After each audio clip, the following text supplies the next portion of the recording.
Hey, good evening, everybody. Welcome to the show. It's Monday. It's Monday before Thanksgiving. So we've got a kind of an odd week this week, but I am still here this evening. Your host, Stuart Davis, a flawed man of God. I'm a deacon at a small church just outside of Richmond, Virginia.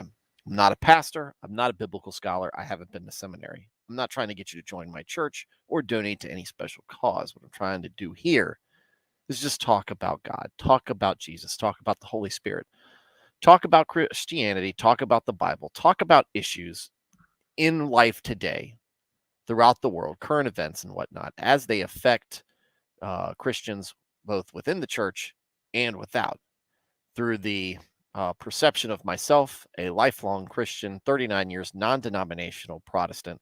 I don't subscribe to any particular doctrine or denomination. I'm just in the word daily, trying to do better each day. Sometimes I do it right, and sometimes I do it wrong. Um, but I'm here.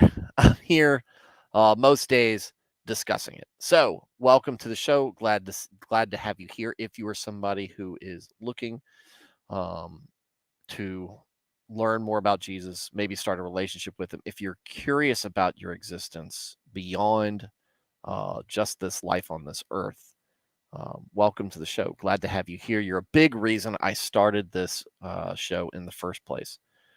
And if you are already a Christian and you just enjoy hearing Christian conversations and Christian discussion, putting your 2 cents worth in, welcome as well. Glad to have you here. You'll like what we have. It's very similar to a Wednesday night study group or a Sunday school group. But either way, I encourage you to get into the chat. It's been kind of quiet, starting off very quiet tonight. But generally, we have a half dozen or so folks here talking, giving their input and opinions, insights, talking about different things. And we'd love to have you be in there. We'd love to have you be in here and tell us how Scripture, how Christianity, how life has got you thinking about things, what experiences you have, and how that affects basically your outlook. So, with that said, I'm just going to wait a few minutes and just talk about some stuff. We've got Thanksgiving coming up, so I definitely won't be streaming on Thursday. I won't be streaming on Friday. So the question is, will I be streaming Wednesday? No, probably have family in at that point, and I will be spending my time with them. And I will, and so what really is up in the air is Tuesday night, and that might be a game time decision. We'll see. So my son, hopefully all y'all's weekends went well. Mine went very well, if not a little bit fatigued through it. Felt Did not feel myself Saturday night and Sunday. Felt really kind of just run down as far as physically run down. Couldn't figure out why. Perked up towards the evening, and I've been all right today. So nothing too worrisome, but just kind of a bleh day. So I just took it easy. I had some stuff I had to do, and I had to put that off until maybe tomorrow and Wednesday, because I'd like to get it done before Thanksgiving. But one of the big highlights this weekend was my son had his final game of the season, and we went up and he had a great game. We ended up losing, but it was great. Got a really nice token from the parents on how much they appreciated me and the other coach coaching their kids, and that always feels good. The kids had a blast. They were the problem I have with this sports league, with this soccer league, is that you have like 8, 10 games. I can't remember how many exactly. 8 to 10 games, somewhere in between there, um, together, and that's really how long it takes for the kids to start meshing well together. And then by the end of that, once they're starting to become a team, then you break them up. You go into the winter months, or a month and a half off between the spring and the fall seasons, and it's really not nothing doing, which I don't like. You'd want to at least keep them around for a week or so, or for a year or so. So I'm looking into some different options for the winter season. There is an indoor league that is not part of the league that we're currently part of, and you can actually go in and register a team. So I would actually be able to reach out to parents and say, "Hey, are y'all interested in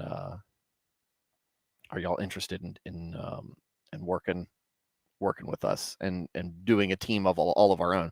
Might cost a little bit more. I know I'll have to drive just a little bit further. I live right next door to our current field, so but that'll be nice to know you're getting the same gang together, and you could just work on skills. So, but that was pretty cool.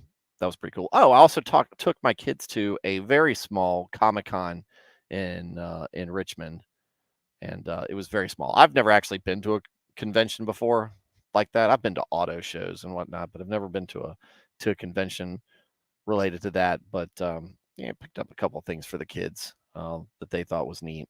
They had a bunch of people cosplaying as Ghostbusters, and that was really cool. The kids wanted to see that, and yeah, but not a whole lot going on. It was mostly just vendors selling stuff. Which, if you bring um, if you bring a kid to something like that, they're going to want to buy everything in the store, which they did. They did, but there wasn't much. There wasn't really much up my alley. There was a fair amount of Pokemon stuff. They only had one guy selling anything Gundam related, and it was just like a quarter of what his shop was. But yeah. So, with that said, hey, Nernath's made his way in. How's it going, sir? Um, did you talk about Jabesh Gilead last week? Yes, we did. Because that's really how First Samuel ends, talking about Jabesh Gilead.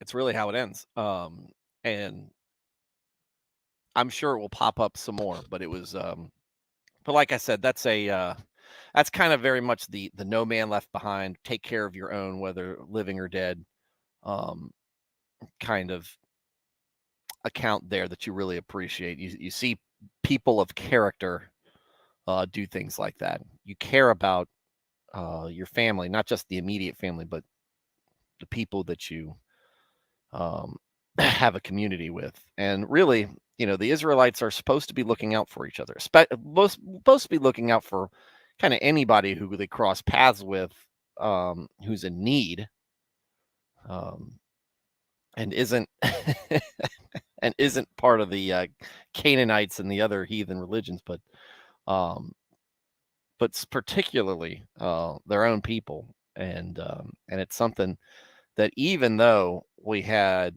Saul, who was decidedly uncharitable with some of his subjects, and there we go.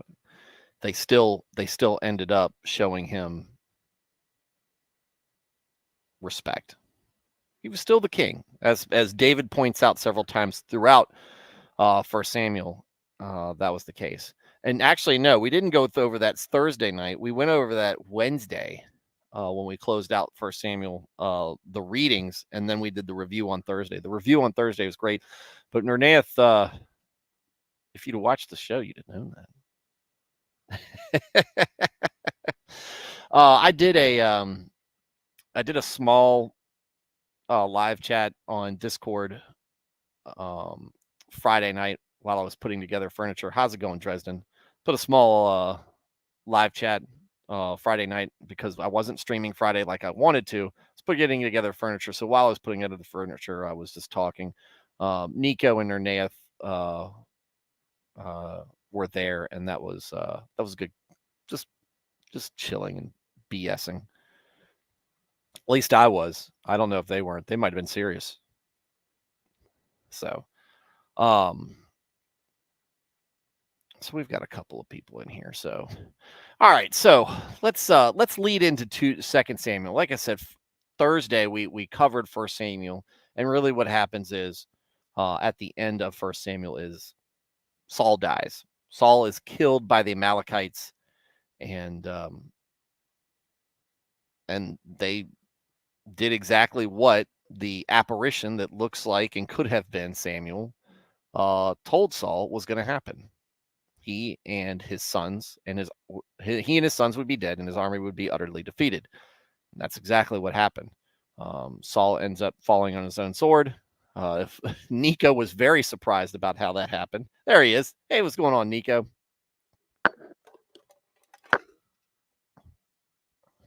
Is it Philistines?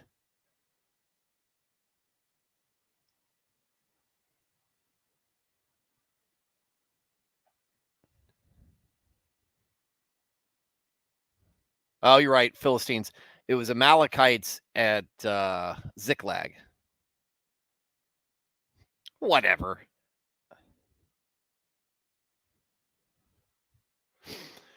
Anyway, so the Philistines, instead, the Philistines kill Saul and basically put his head up on a pike, put it out for display, um, along with Jonathan and Saul's other sons, which is kind of the bigger deal, right? It's a big deal when the king dies, but when we think of it in terms of um, the men for God, Jonathan was much more of a righteous man than Saul appeared to be. And like I said, that might have just been um, might have been just circumstances that he didn't have put on him the same thing that Saul did. He didn't have the opportunity to make the mistakes that Saul made. But when we talk about Jonathan in the Bible, it is always on good terms. And despite what his dad does, he does honor his father and stay loyal to him, just like David does. So that's where we'll pick up. And let's go into 2 Samuel chapter 1. Now that I got a couple of you guys here, more than a couple, I got 3 of y'all here. Y'all have a good weekend. Y'all looking forward to Thanksgiving? I am. We host Thanksgiving at my house. We've got a large house. It easily accommodates all the people that that need to eat. My wife is an amazing cook,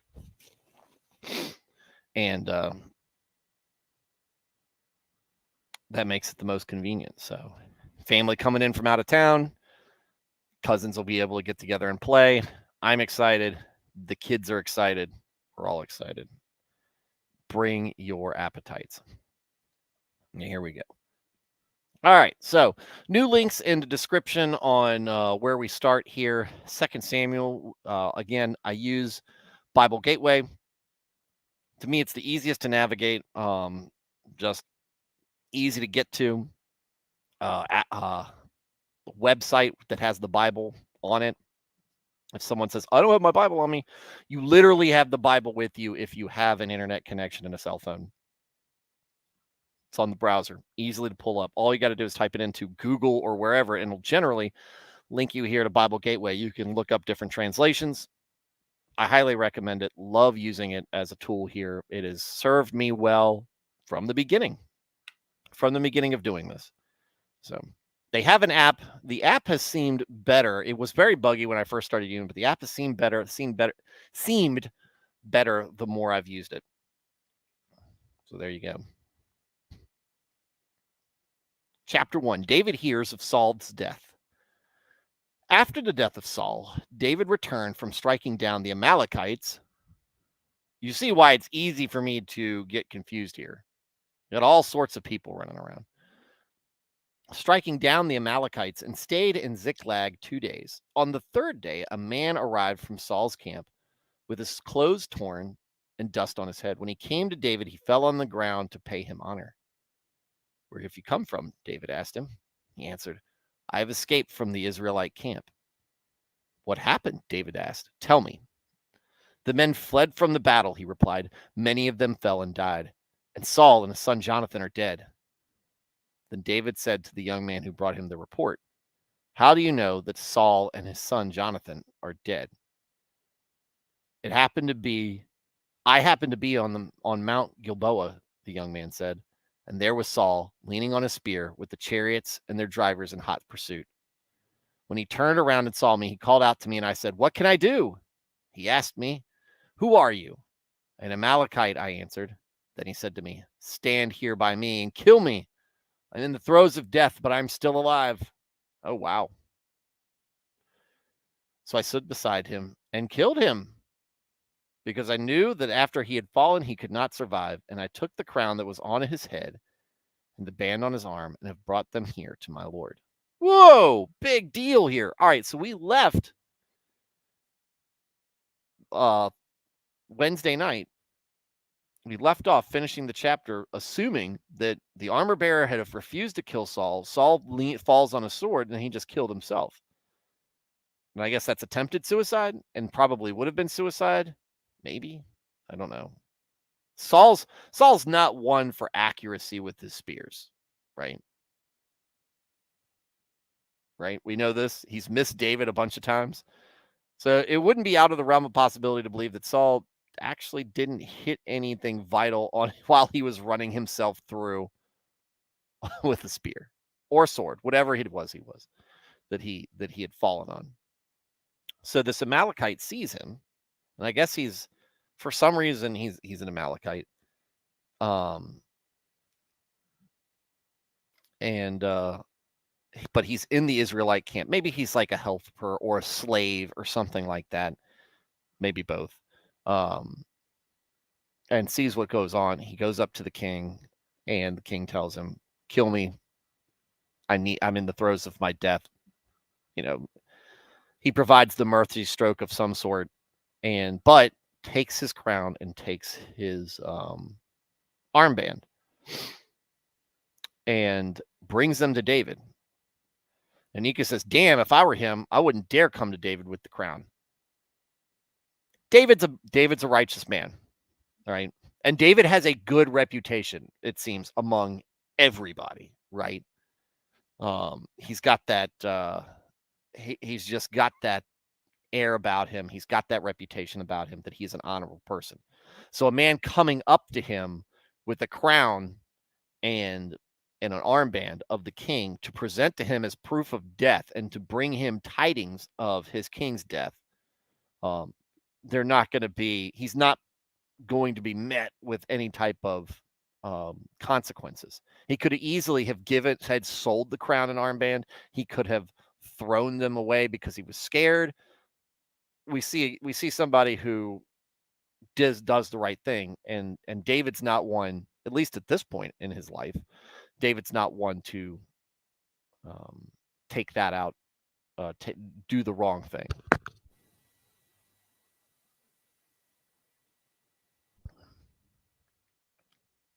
So I stood beside him and killed him because he knew after he had fallen he could not survive. And I took the crown that was on his head and the band on his arm, and I brought them here to my Lord. And he says it he's saying to my Lord out of respect. Then David and all of his men with him took hold of their clothes and tore them. They mourned and wept and fasted till evening for Saul and his son Jonathan. Probably mostly Jonathan. And for the army of the Lord and for the nation of Israel, because they had fallen by the sword. The S word.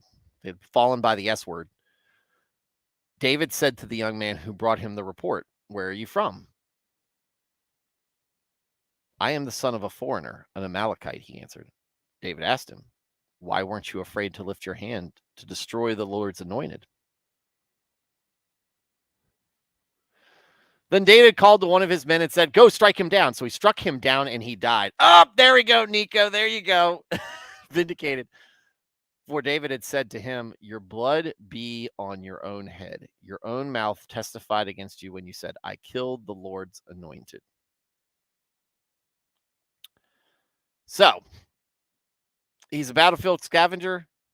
Maybe that's awfully early for a battlefield scavenger, though. I'm not one to see it. Um, you know, there was some. There were some folks who had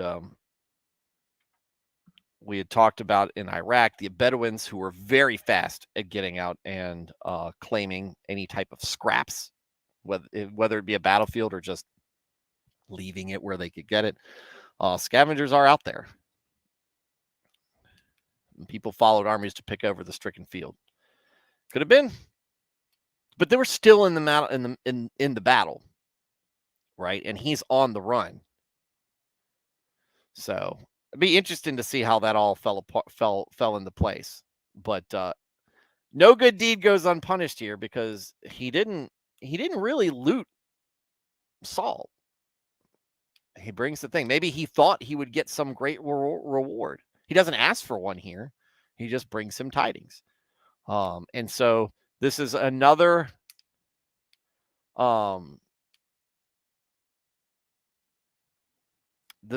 example of Saul. Saul's final act is to condemn some poor hapless dude to death. Basically, kill me. Okay, I'm going to do what you asked. Not knowing, sealed his fate because he goes to bring tidings to David. Eek. Out Nernaeth. I know Nernaeth is not having this any type of sympathy for this man. I don't think. Battlefield scavenger.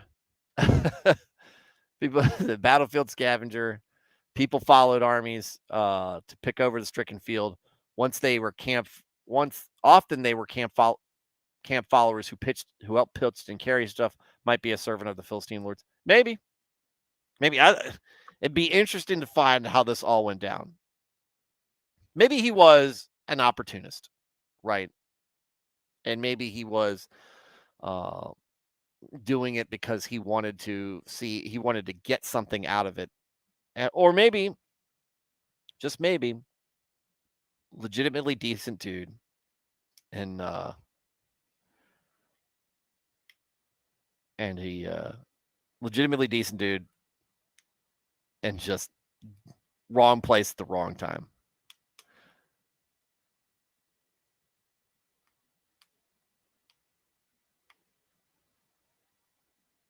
Oh, Nernaeth's putting it into perspective.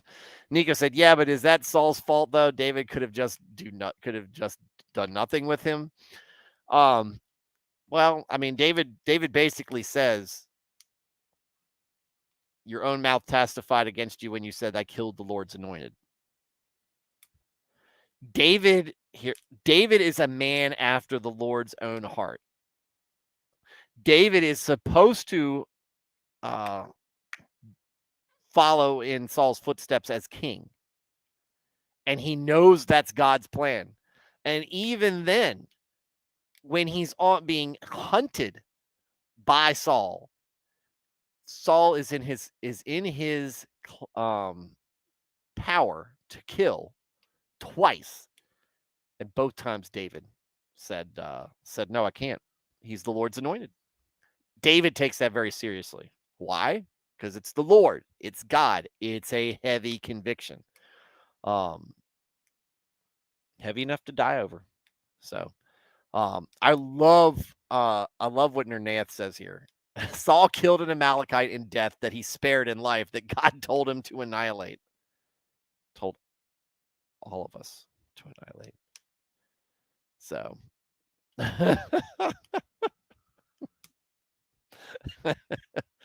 Nernaeth got base takes right now. I do kind of look, not knowing one way or the other, aside from the fact that the dude's a heathen, right? I feel bad for the guy. Right. Not knowing, because there's nothing in here that directly says, right, he hasn't been convicted of being a battlefield scavenger. There's no distinct evidence that he was. I guess he just thought he was doing the right thing. David knew that the anointing was a type of sanctification, setting him apart from men and committed to God. No one could touch him or punish him except God, much like how God judges his own today.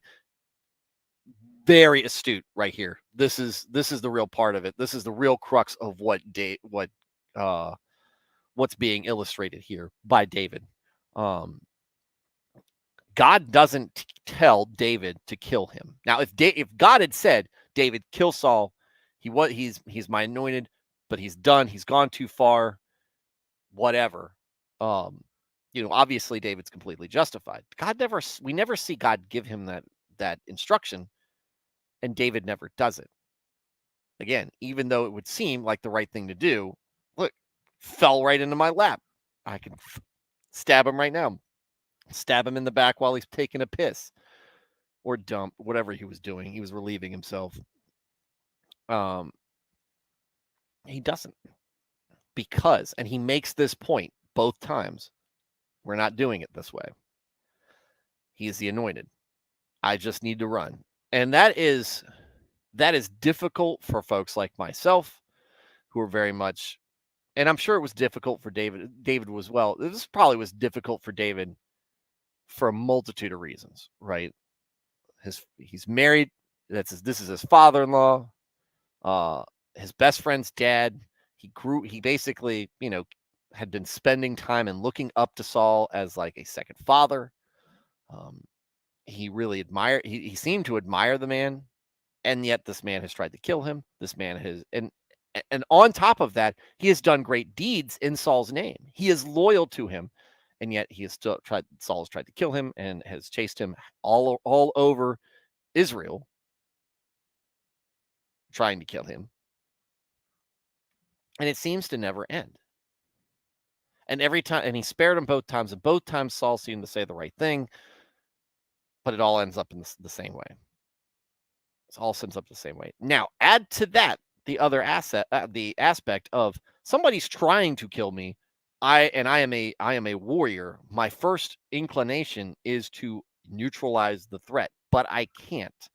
Even if I wanted to, and I don't really want to, man is protected by God, and I am going to honor that. Take things seriously. Because what does God say? What does Samuel say to Saul when Saul tries to take matters into his own hands in the wrong context? What is more important to God, that you sacrifice to him or that you were obedient to him? Another way to, another contrast between Saul and David. Saul kind of does what he thinks is right, as opposed to just doing what he's told.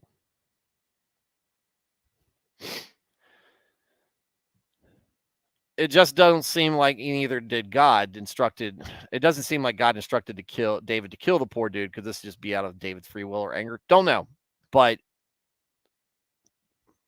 my reading of this and my understanding, especially if you've, take into account all the things we've discussed here throughout our readings of the Old Testament leading up to now. We have a king anointed by God, right? This guy doesn't know really about the real troubles that Saul's had. He just knows that Saul's king, maybe that there's some infighting or whatnot, and that he's anointed by God. They take these things seriously, right? People who are attached in some way to God or false gods or whatever, and even in other cultures, you don't mess with them. And so it seems to reason this isn't just David doing the wrong thing. This is David doing exactly the right thing, even though it might seem cruel, it might seem harsh. But think about how things were handled with the Ark of the Covenant, right? It's very real. What God takes seriously, you should take seriously. And that's and what Nerneath is talking about, anointing, sanctification, setting apart. That's a big deal.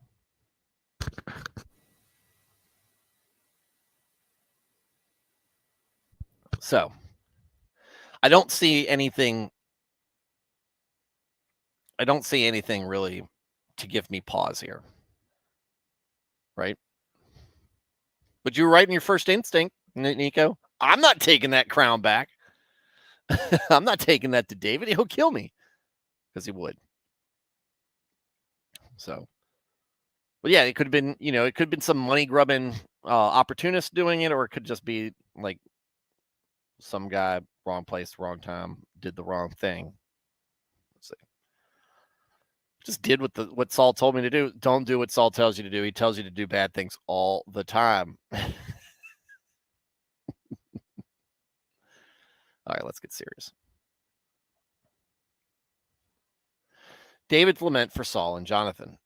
David took up his lament concerning Saul and his son Jonathan, and he ordered that the people of Judah be taught this lament of the bow. It is written in the book of Jashar. A gazelle slays. I'm sorry. Let me start from the beginning. I'm not singing this as usual. A gazelle lies slain on your heights, Israel. How the mighty have fallen. Tell it not in Gath. Proclaim it not in the streets of Ashkelon, lest the daughters of the Philistines be glad, lest the daughters of the uncircumcised rejoice. Mountains of Gilboa, may you have neither dew nor rain. May no showers fall on your terraced fields. For there the shield of the mighty was despised. The shield of Saul no longer rubbed with oil. From the blood of the slain, from the flesh of the mighty, the bow of Jonathan did not turn back. The sword of Saul did not return unsatisfied. Saul and Jonathan, in life they were loved and admired, and in death they were not parted. They were swifter than eagles. They were stronger than lions. Daughters of Israel, weep for Saul, who clothed you in scarlet and finery, who adorned your garments with ornaments of gold. How the mighty have fallen in battle. Jonathan lies slain on your heights. I grieve for you, Jonathan, my brother. You were very dear to me. Your love for me was wonderful, more wonderful than that of women. How the mighty have fallen. The weapons of war have perished.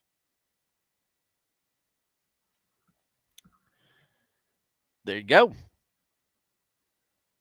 There you go. As putting into song what kind of his feelings. We know David is a musician. He plays the lyre. But he's putting it out there. And it really does, and it kind of gives an interesting point, Nico, to you. You often sympathize with Saul's situation. I think David does too. Right? David has a lot of respect for Saul.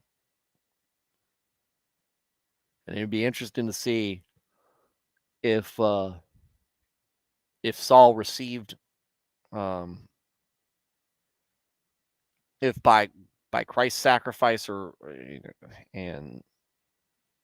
by some other means of God, if Saul received salvation.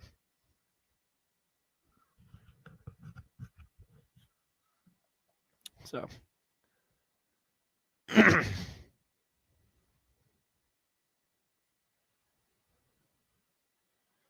chapter 2, David anointed king over Judah.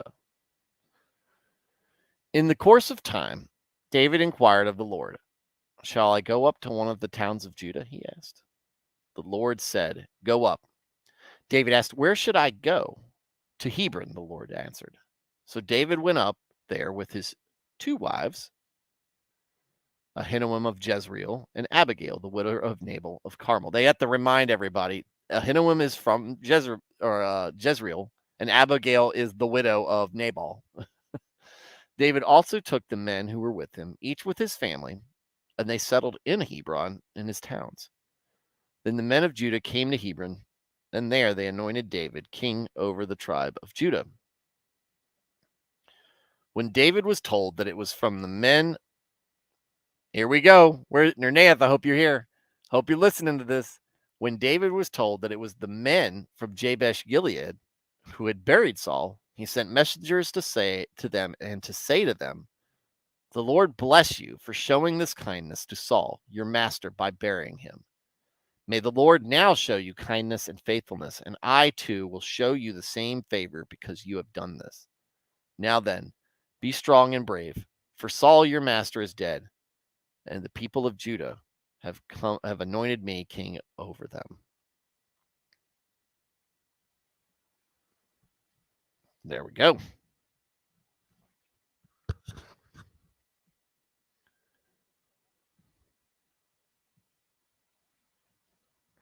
Just a note here. David is of the tribe of Judah.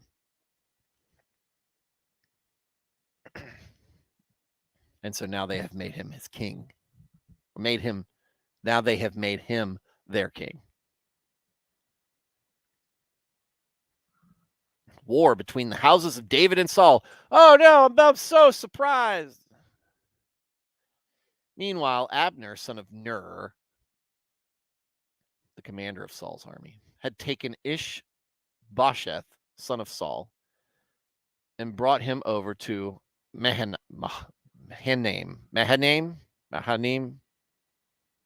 The Witcher fan in me wants to say Mahakam.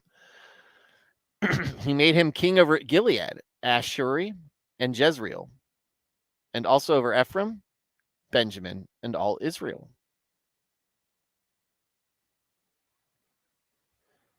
Ish-bosheth, son of Saul, was 40 years old when he became king over Israel, and he reigned 2 years. The tribe of Judah, however, remained loyal to David. The length of time David was king in Hebron over Judah was 7 years and 6 months. Abner, son of Ner, together with the men of Ish-bosheth, son of Saul, left Mahanaim and went to Gibeon. Joab, son of Jeruiah, and David's men went out and met them at the pool of Gibeon. One group sat down on one side of the pool and one group on the other side. Abner is Saul's uncle, by the way, or cousin. I cannot recall which. I think they're like fourth cousin 16 times removed. JK, that's not surprising. But it's good to know. Right. And it makes sense. A lot of times it's a family member, an uncle of sorts, who normally like guides the son into the position.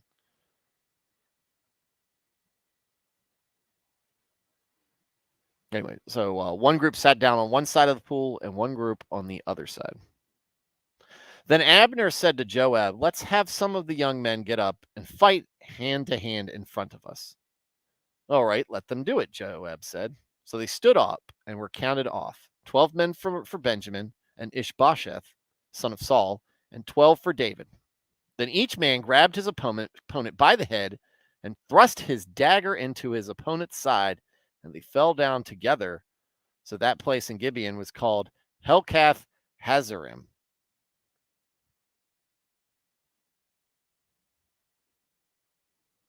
Yeek.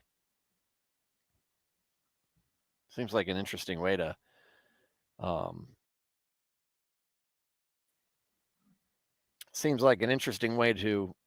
sit down and talk about things.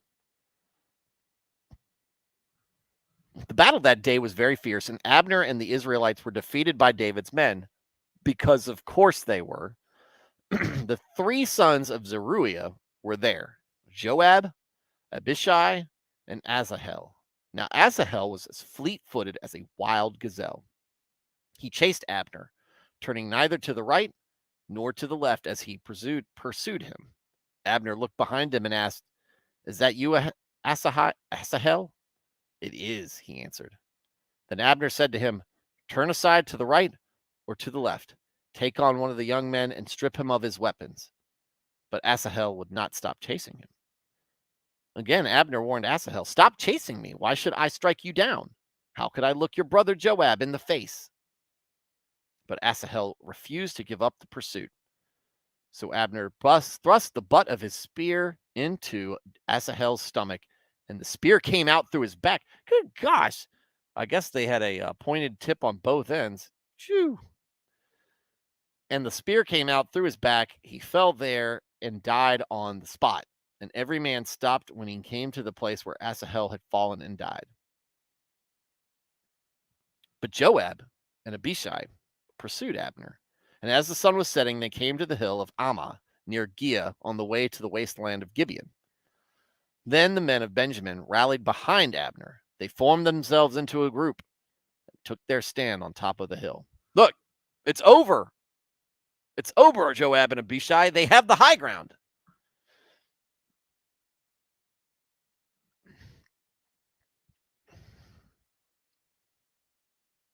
Nico, it is, he answered, while chasing behind you at full speed. Asahel swung for the king and missed.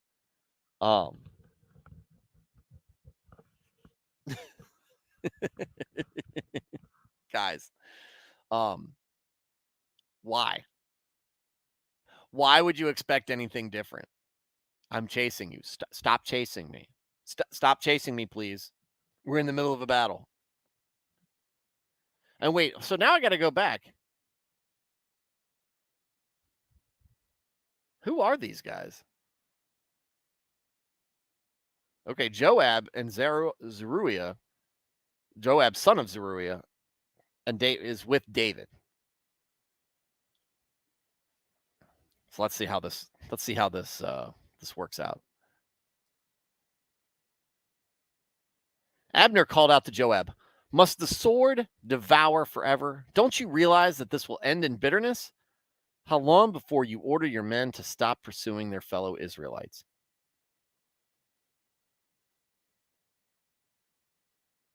So Abner's being sensible here, but like, look, let's stop killing each other. How long before if you order your men to stop pursuing us, your fellow man? Because I asked you to stop and you didn't. Joab answered, "As surely as God lives, if you had not spoken, the men would have continued pursuing them until morning." So Joab blew the trumpet, and all the troops came to a halt. They no longer pursued Israel, nor did they fight anymore. All that night, Abner and his men marched through the Arabah. They crossed the Jordan, continued through the morning hours, and came to Mahanaim. Then Joab stopped pursuing Abner and assembled the whole army. Besides Asahel, 19 of David's men were found missing. But David's men had killed 360 Benjamites who were with Abner. They took Asahel and buried him in his father's tomb at Bethlehem. Then Joab and his men marched all night and arrived at Hebron by daybreak. So there we go. So we have some happenings. We have some skirmishes. And we already have some political lines being drawn here. And some folks causing problems. Right? And some weird traditions. 12 men for Benjamin. Each man grabbed his opponent by the head and thrust a dagger into both his spine and fell down together. The hell was that all about? Here, let's see. Let's see, just for fun, since we've got a little bit of time, since we're under an hour right now, so we still got some time. We're well under an hour.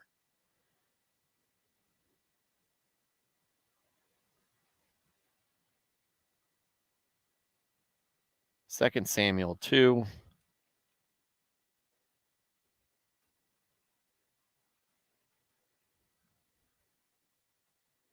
16 explained. Let's see what the internet has for him.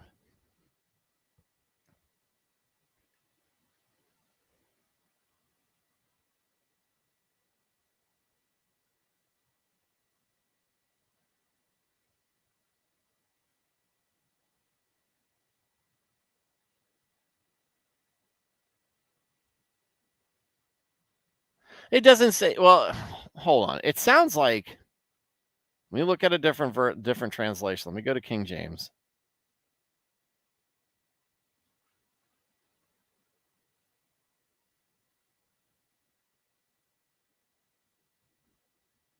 Then there arose and went over by number 12 of Benjamin, which pertained to Israel, 12 servants of David. And they caught everyone by his fellow, everyone, and they caught everyone his fellow by the head and thrust his sword into his fellow's side. So they fell down together.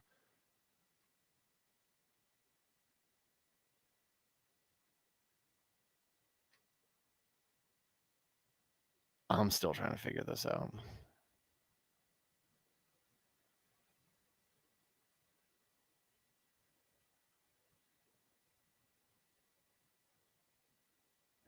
how turned has the tables.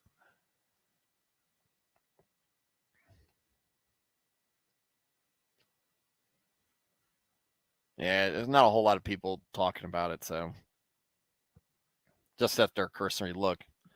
It's odd. I mean, it's not. It doesn't seem very um, notable. It just sticks out as something weird. They were going to fight. David's men headlocked them and shanked them. Okay, so I was thinking that um, they all did it to each other in like some weird um, mutual suicide type thing. That's what it kind of sounds like. But that makes more sense, kind of. So we're gonna wrestle or we're gonna fight, but instead, they bring a knife to a fist fight. And they stab him and lay down, and so now there's a fight. And so it just goes to show you, look, it's very it seems very plain here that we've got David's men killed Abner's champions. Okay. Okay. And so here's the thing. Are they good guys or bad guys out of this? Are they doing the right thing or not? David's the man, right? Nobody's anointed nobody's anointed let me get back to the real to a sensible translation.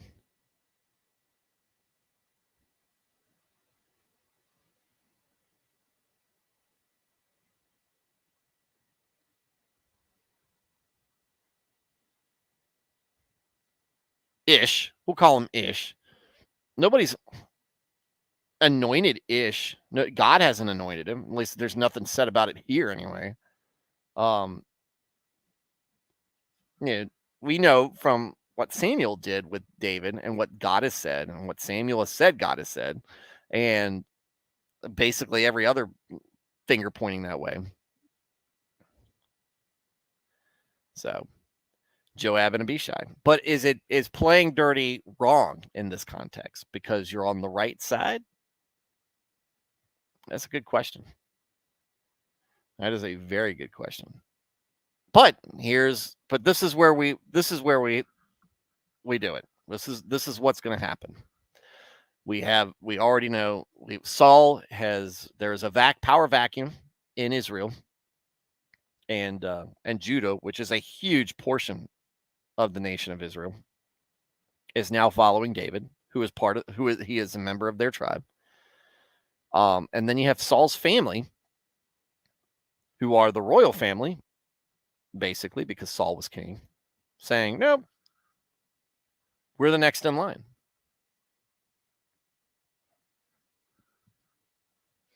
Opportunists will always arise out of that. Some will be righteous, some will not be. Some will have the best interests of God's will in their heart, and some will not.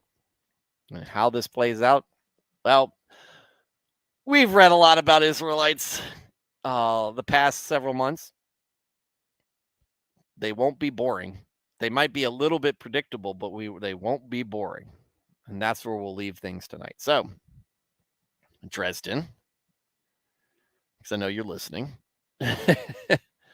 Nernath, Nico. Now that I'm thinking about it, I said at the beginning of the stream that Tuesday will be a game time decision. We'll probably do a read tomorrow. We'll probably do a reading tomorrow, or maybe we'll talk about things to be thankful for. Right, thankfulness.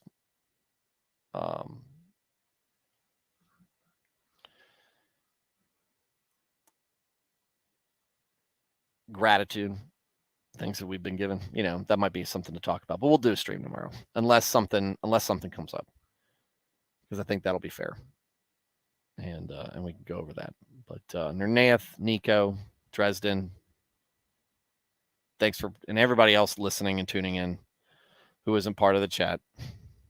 You're all special to me. In all seriousness, I do think it's great that you guys tune in. We have regulars who comment and regulars who listen. It's awesome either way.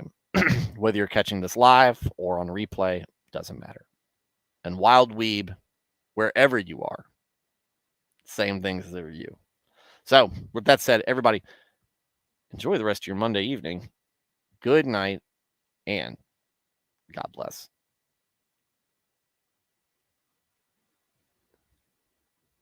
They do it right. Boomer!